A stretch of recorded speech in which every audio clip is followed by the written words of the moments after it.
अपने पसंदीदा शो के फुल एपिसोड देखने के लिए अभी डाउनलोड करें दंगल प्ले ऐप।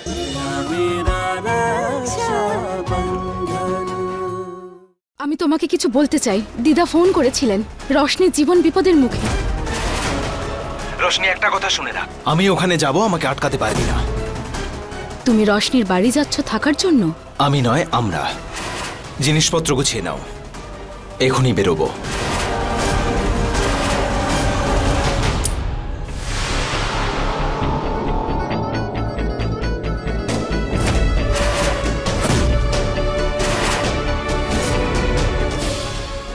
দিদা, আমি তোমাকে বারণ করেছিলাম না?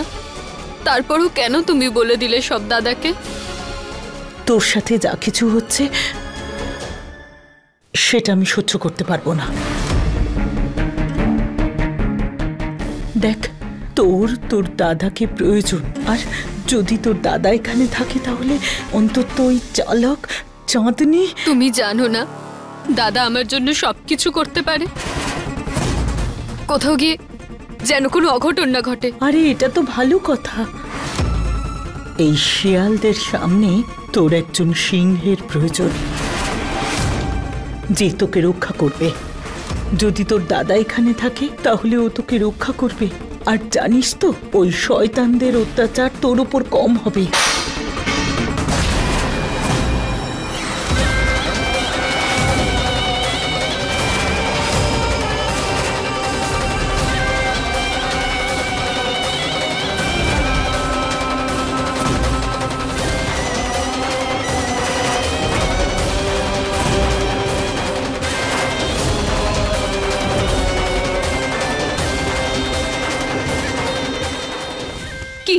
কি এমন অত্যাচার করেছিস তুই? জিজ্ঞেস কর তোর বউকে যে ওর দাদাকে এখানে আসতে হচ্ছে ওকে রক্ষা করতে। বলেছিলাম না আমি তোকে, বউ নয় ও এ বাড়ির মেয়ে। বল কি অত্যাচার করেছিস ওর উপর, বল বল কি অত্যাচার করেছিস? তুই ওকে মেরেছিস, বকেছিস, কি করেছিস বল, না হলে তো চামড়া গুটিয়ে দেবো মেরে।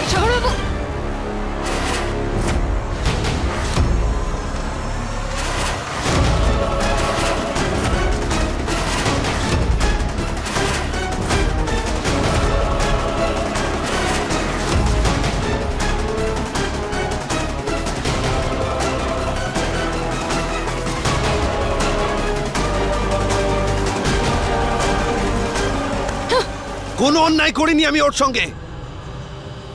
বলো রোশনি। ও তাহলে কি এমন বলেছে ওর দাদাকে যে ওর দাদা আমাকে হুমকি দিয়ে বাড়িতে আসছে? আরে কর না জিজ্ঞেস। ব্যাস, অনেক নাটক করেছিস তুই। মুখে এক, পিঠে আর এক। শিবাকে ও কিচ্ছু বলেনি, তোর ব্যাপারেও কিছু বলেনি। শিবাকে যা বলা হয়েছে সেটা আমি বলেছি।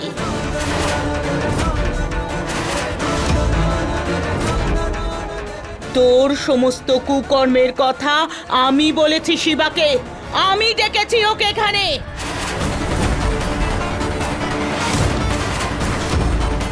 আপনার সঙ্গে তো আমি পরে কথা বলবো মা, তার আগে এর একটা ব্যবস্থা করি। জিজ্ঞেস কর তোর বউকে এর এখানে কি এমন কষ্ট হচ্ছে যার জন্য ওর দাদাকে আসতে হচ্ছে। জিজ্ঞেস কর। আরে জিজ্ঞেস করছিস না কেন সমর?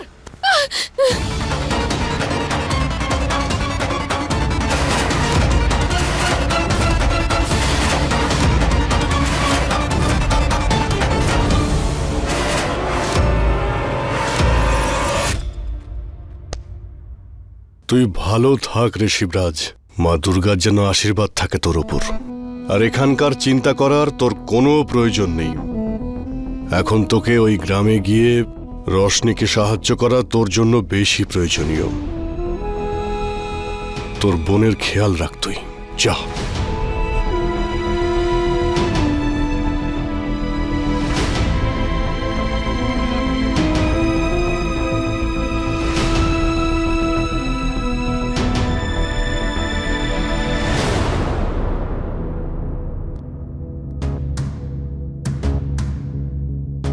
কনক, তোমার জিনিসপত্র কোথায়? আমি তোমাকে বলেছিলাম না যে আমরা দেবরিয়াতে যাব? শিবা, তোমার বোনের শ্বশুরবাড়িতে যে সমস্যাগুলো ছিল সেটা বলা আমার কর্তব্য মনে হয়েছিল, কিন্তু আমার তোমার সাথে যাওয়া আর না যাওয়াটা আমার ইচ্ছের উপরে। আর আমার ইচ্ছে এটাই যে আমি আমার বাড়ি ছেড়ে কোথাও যাব না। কনক বিয়ের পরে একজন স্ত্রী স্বামীর বাড়িকেই নিজের বাড়ি করে নেয়। বললাম না আমি যাব না মানে যাব না। চাঁদনিমা বহু বছর আগে আমাদের পরিবারের বিরুদ্ধে এক লড়াইয়ের শুরু করেছিল। সেই অসমাপ্ত যুদ্ধটা শেষ করার জন্য আমায় ওখানে যেতে হবে, কিন্তু আমি এটা খুব ভালো করেই জানি একজন স্বামীর ধর্ম হলো তার স্ত্রীর সম্মান রক্ষা করা। তাই আমি তোমাকে কথা দিচ্ছি যে ওখানে ওই বাড়িতে কেউই তোমাকে অপমান করার সাহস পাবে না। তুই বুঝতে পারছিস না শিবা? কনক যখন যেতে চাইছে না, তুই কেন জোর করছিস? জমিদার বাবু, আমি এখনো পর্যন্ত আপনার কোনো কথা অমান্য করিনি। আপনি যদি বলেন আমি একা চলে যাব, আর আমি এটা জানি কনককে একদিন না একদিন ওর শ্বশুর বাড়িতে যেতেই হবে, আর সেই সময় এখন এসে গেছে। এবার আপনি যেমনটা বলবেন। শিবরাজ, বড় বাবু নয়, শ্বশুর মশাই বল। আর আমি তোর কথার সঙ্গে সম্পূর্ণ একমত শিবরাজ। বিয়ের পর কোনো মেয়ের আসল জায়গা তার বাপের বাড়ি নয়, তার শ্বশুর বাড়ি হয়। যেতে তো হবেই। বাবা, তুমি ওর কথা শুনে আমাকে ওই নরকে পাঠানোর জন্য তৈরি হচ্ছ? আমি বললাম না আমি তোমার সাথে যাব না। যে আমার চোখের সামনে আমার মেয়ের সঙ্গে এতটা দুর্ব্যবহার করে, সে ওখানে আমার মেয়েকে নিয়ে গিয়ে না জানি কত কষ্ট দেবে। কোন ভরসায় আমি আমার মেয়েকে তোর সঙ্গে পাঠাবো? হ্যাঁ পূর্ণিমা, আমার সম্পূর্ণ বিশ্বাস আছে যে শিবরাজ একজন স্বামীর দায়িত্ব ভালো করেই পালন করতে পারে, আর সেই দায়িত্ব পালন করার শক্তিও আছে ওর মধ্যে। আমার মেয়ের কোনো ক্ষতি হতেও দেবে না, তাই না শিবরাজ? হ্যাঁ বাবা, আমি তোমার জিনিস গুছিয়ে দিচ্ছি। আমি তোমার এই জোর খাটানো একদম মেনে নেব না।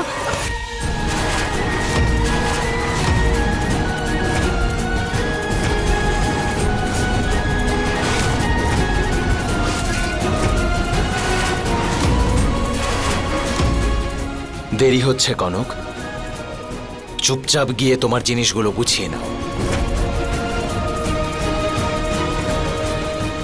শিবা! পূর্ণিমা,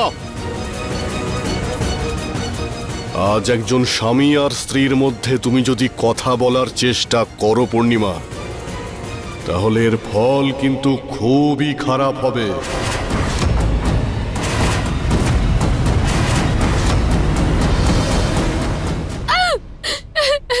সমর বাবু, আমার হাত ছাড়ুন, আমার লাগছে। সমর, রোশনির হাত ছাড়। মাথা খারাপ হয়ে গেছে নাকি তোর? হাত ছাড় ওর। না, ছাড়বো না যতক্ষণ না ও নিজের মুখে বলবে যে ওর দাদা এখানে কেন আসছে। বলো রোশনি, বলো। ছাড়ুন আমার হাত। আমি আমার দাদাকে ডাকিনি এখানে। আমি জানি না দাদা কি এমন জেনেছে যে এখানে আসতে চাইছে। উল্টে আমি তো চাই না যে দাদা এখানে আসুক। কিন্তু আপনার আর চাঁদনি মায়ের এমন সমস্যা? কি নিয়ে ভয় পাচ্ছেন আপনারা?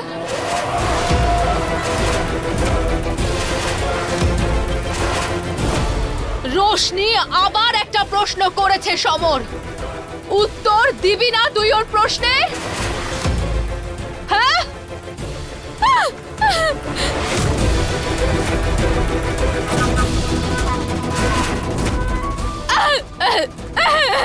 ছাড়ুন আমাকে।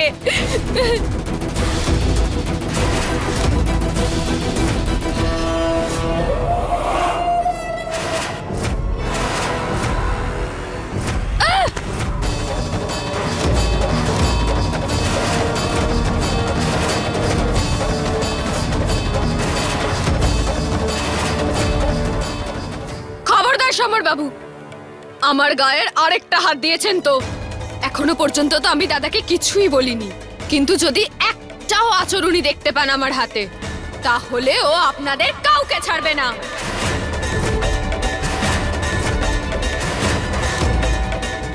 আপনাদের দুজনের কাউকে ছাড়বে না।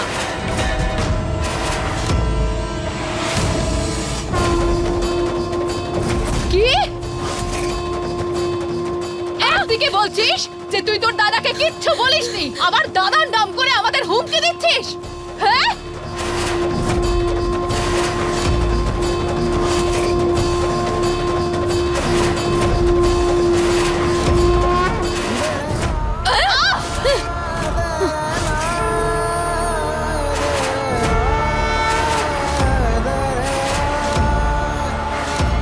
ভুলে যাবেন না চাঁদনি মা, আমি সেই ছোটবেলার রোশনিই আছি যে আপনার সমস্ত অন্যায় প্রতিবাদ করতে ভালো করে জানে। তখন আপনার নেহাতি বয়স কম ছিল, এখন আমি বড় হয়েছি আর আপনার বয়স হয়েছে। আর আমি শুনেছি বুড়ো বয়সে হাড় ভাঙলে অনেক কষ্ট হয়। যদি আপনি নিজেকে সুস্থ রাখতে চান তাহলে আমার সাথে এরকম করবেন না।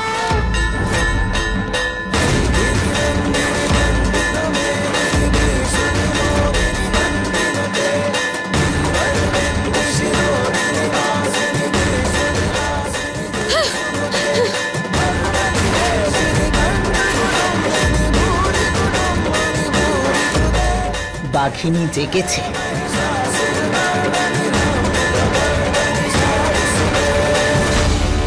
এদের ভাই বোনের তেজ কমাতেই হবে কাকিমা।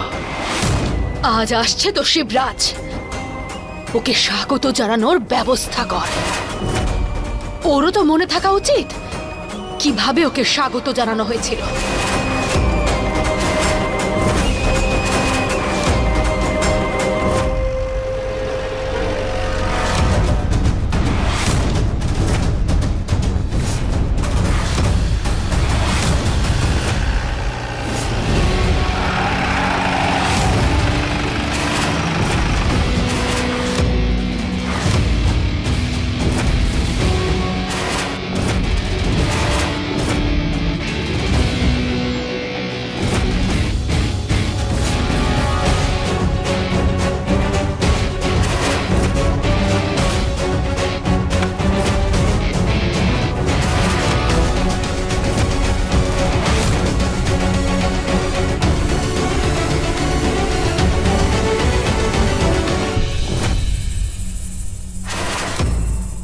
যেখান থেকে এসেছিস সেখানে আবার ফিরে যা।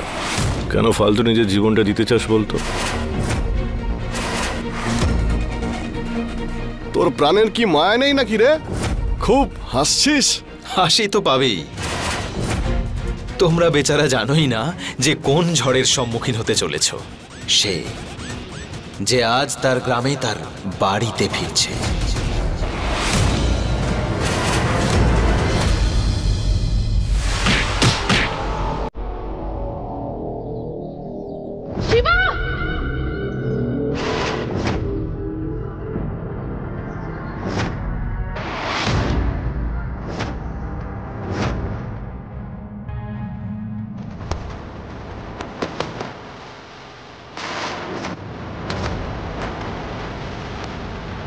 শিবা! শিবা!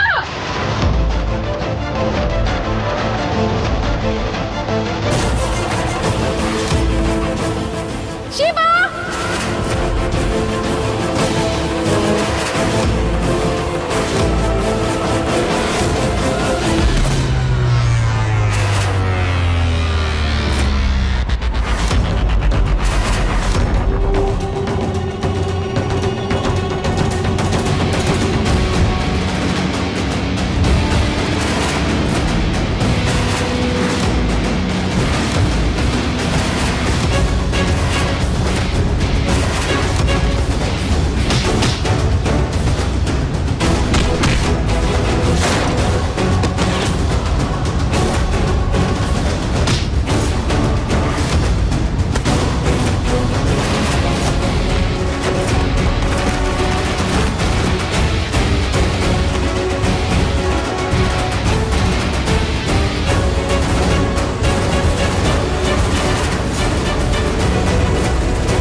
আপনার এই পোষা কুকুরগুলো আমাকে আমার বাড়িতে ঢুকতে দিচ্ছিল না, তাই ওদের এই হাল করেছি।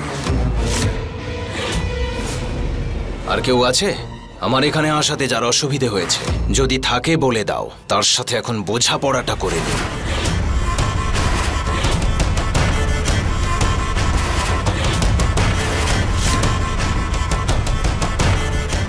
তাহলে তোর কি মনে হয় এই বাড়িতে আসলে আমরা তোর জন্য খুশি হব?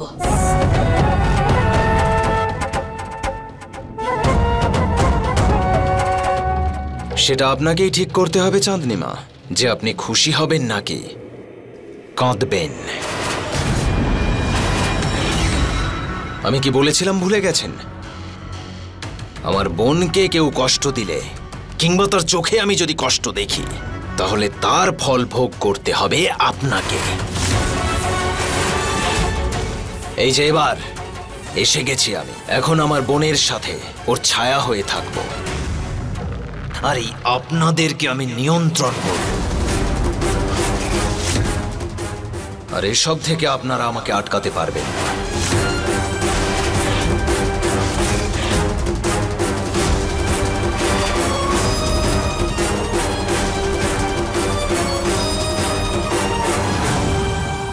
তোর সাথে আমার অনেক পুরনো সম্পর্ক, তাই তোকে জিজ্ঞেস করছি, আমি তোর বোনের সঙ্গে এমন কি করেছি যার জন্য তুই আমার বাড়িতে এসে আমাকেই হুমকি দিচ্ছিস? এই বাড়িটা চাঁদনির। আমার এই বাড়িতে দাঁড়িয়ে কেউ আমাকেই চোখ রাঙিয়ে কথা বলবে, এটা আমি সহ্য করব না। আওয়াজ নিচে।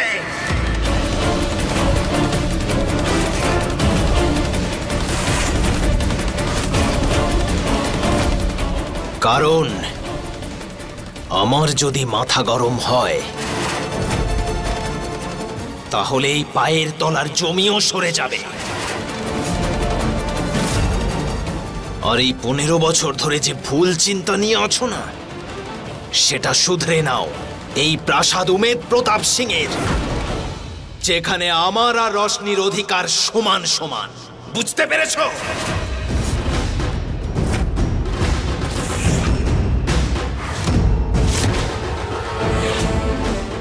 আইন। ঠিক আছে, তাহলে আমি এবার আপনাকে আইনের ভাষাতেই বোঝাচ্ছি। আসলে কি জানেন চাঁদনি মা, যতদিন আপনি বাবার বিবাহিত স্ত্রী ছিলেন, ততদিন এই সব কিছুতেই আপনার অধিকার ছিল। কিন্তু এখন আপনি আইনত মুং সিং এর স্ত্রী,